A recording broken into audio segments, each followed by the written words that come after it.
Unlock the secrets to crafting progressive house that truly moves the soul.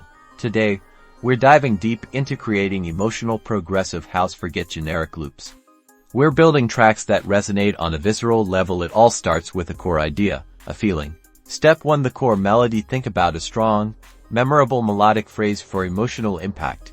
We often lean towards minor keys or modal scales, but don't be afraid to experiment. We're building something that tells a story, so keep it simple, evocative, and easily hummable. Adjust the velocity of each note to give it natural expression. Higher velocity for more emphasis, lower for a softer touch. Step 2. Lush harmonies and soundscapes. This is where we build the emotional foundation. Choose a beautiful synth pad. Synth focus on expansive, evolving textures. Think about adding subtle attack and release times to create a sense of breadth for harmony. Consider adding diatonic chords that complement your melody, perhaps a simple progression like AMGCF for a melancholic feel, or FCGM for something more hopeful. Layering these pads, perhaps with slightly different envelopes or EQ, creates that rich, comforting texture essential for emotional progressive house. Don't be afraid to use generous reverb and delay to create a sense of space and depth. Step 3. Rhythmic undulation and evolution. Progressive house thrives on movement. Introduce a solid kick drum, but keep it clean and focused. Then,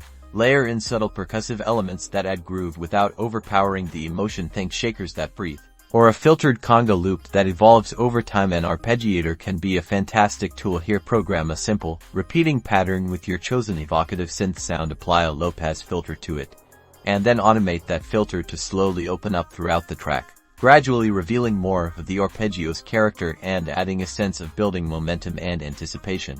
Step 4. Automation for dynamics and emotion. This is the secret sauce. Automate parameters like volume, filter cutoff, and send effects like reverb and delay to create a sense of ebb and flow. Slowly sweep the filter on your pads to reveal their warmth. Gradually increase the reverb decay to create moments of ethereal release. Tiny, subtle volume swells on melodic elements can add just the right amount of human touch. It's these gradual, organic changes that truly draw the listener in and make them feel the music. Keep it subtle, and let the emotion breathe. By focusing on these core elements, evocative melodies, rich harmonies, evolving textures, and thoughtful automation, you can craft progressive house that isn't just music, but an experience.